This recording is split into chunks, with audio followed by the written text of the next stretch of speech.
food is important to everybody, to everyone, because we all have to eat. So we all fall under the umbrella of the hungry, every single person in the world, since it is a necessity for us to eat. But food is important to everyone else too. And I wanted to talk about, share about what I was thinking about. So the food is important to people that are the foodie, the gourmet, or the career type, like maybe the restaurant owner, the food supplier. So food is important for different reasons for people, whether it be their business or hobby. Then the people that are addicted to food, they place an importance on the foods because they need them. They feel like they need them.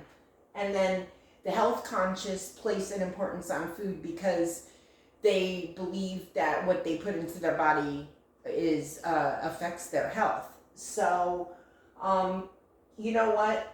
I have been the addicted and I have been the health conscious, and I am both. And so I wanted to talk about the differences between the addicted person and the health conscious person based on my own experience. So addicted people feel shame around food. Health conscious people take pride in their healthier choices. Addicted people are stuck in a I know I should mode. Oh, I know I should give it up, but because it's hard to give up foods that you're addicted to. Health conscious people take action and become self-disciplined. Addicted people cannot grasp the impact that unhealthy food can have on their lives. We become defensive and protective about our food. Oh, trust me, I know. Mindful of the consequences, health conscious people are mindful of the consequences, perhaps due to their own health issues. And some lucky people have always just been health conscious. I was not one of those lucky people. My mother was a registered nurse and my grandmother was a registered nurse. My grandmother, I remember her being pretty health conscious, but my mother was not at all, and I followed in her footsteps. So the addicted people also become dependent on the medical profession due to health problems that are consequences from the way that they eat. So there's so many health problems that come about because of the way that you eat, and changing your diet can make such a big difference. Health conscious people know that food is medicine, and they eat accordingly to the best of their ability whenever possible, because that's the way it is. It's all about gradual progress as we so want to do. And if you want to do better for yourself, you're going to start making better choices. And, oh boy, all right, I don't know what else to say. I guess this is it. When I become lost for words, it's time to stop. I just want, I at one time did not feel any hope of ever stopping or giving up the foods that I loved. I used to eat so much ice cream every day, Jamaican beef patties, anything, like dairy was my big thing, cheese, candy, I loved candy, and they have sugar-free candy, but there's a lot of chemicals in it, so, but I think it's good to use that when you're getting off sugar. It can kind of help, like, keep you from eating the sugar when you're detoxing. So, but eventually, you have to find your own little path and, weigh out the options. And it's not about being perfect. It's not about having everything weighed out and measured into little packages. Not for me anyway. I can't do it that way. Food is important to me. Not only as the basic need, but also because I want to be healthy. I almost lost my health. I was dependent on doctors, pain doctors, who messed me up. And that's a story for another day that I will be telling soon. So the pain, the high blood pressure, the obesity, oh boy, so many things. There's so many things. I actually was too big to shop in the plus size store. Like, I outgrew the largest size in the plus size store. And I had to order stuff online. I mean, that's unbelievable. And it doesn't even feel like it was me anymore.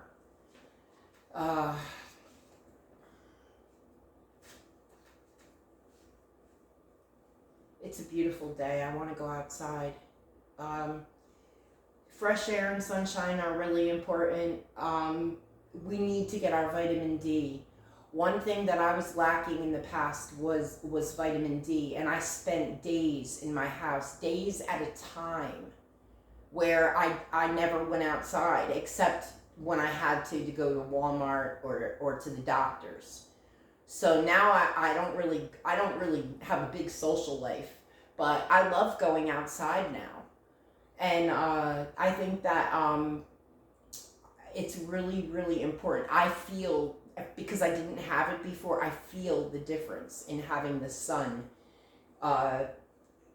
myself exposed to the sun regularly. And I make sure I go outside and sit in it every day if I'm not working. So there's so much, but we have to put our health, we have to care about our health. And I think when people are young, I know for me, when I was young, I didn't want to hear it. Anybody that was like a fitness expert or like to exercise, I ran away from them. I didn't want to hear a word they had to say. And because I did try to stick to fitness routines at different times, and I was never able to. So I'm not really, that's not my strong point with my attention issues. And I beat myself up about those things. So I don't know, I have to find what works for me, as we all do. I just know that I want everybody to not beat themselves up anymore like I did, because there's no need. We're human, you know. Like, for example, when people in the winter, people naturally gain weight. So do the animals. Look at the bears and the squirrels. They all get fat in the winter.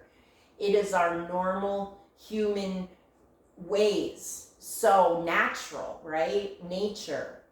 So how can you be mad at yourself for something that happens to everybody naturally? It's wrong. You're being mad at yourself for nothing.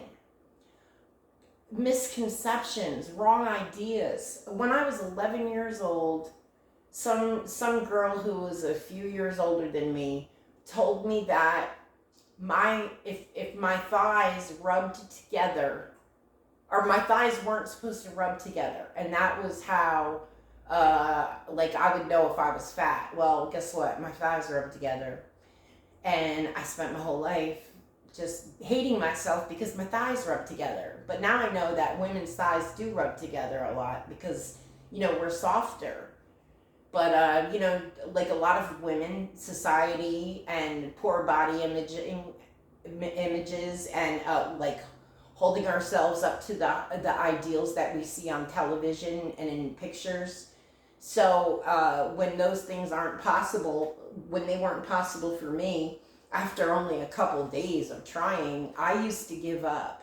And I had just given up altogether on ever losing weight. I honestly didn't think I ever would. So, you know, we have to increase our activity level. I got lucky. When I started my business, my taxi business, I didn't know that I was going to be drastically increasing my activity level. And then as the weight started falling off, I became more motivated to move and get out of my car, move a little more, put a little spring in my step, activity like that. I'm still not a big exerciser. I try different little things for a while, but I make sure I move every day. And I'm learning about Qigong right now. Oh, there's so many things. This thing is all over the place. And you know what? That's okay. I'm going to post it because I'm going to get better at this, and I'm determined to make it to help other people. It's a deep calling within me, and I won't give up until I get it together. Yeah, we're getting there. We're getting there. But I love when I get inspired with ideas, and that's what happened today when I was thinking about how there's different types of importance of, how people put importance on food. And, we all have, it's important to all of us for one reason or another.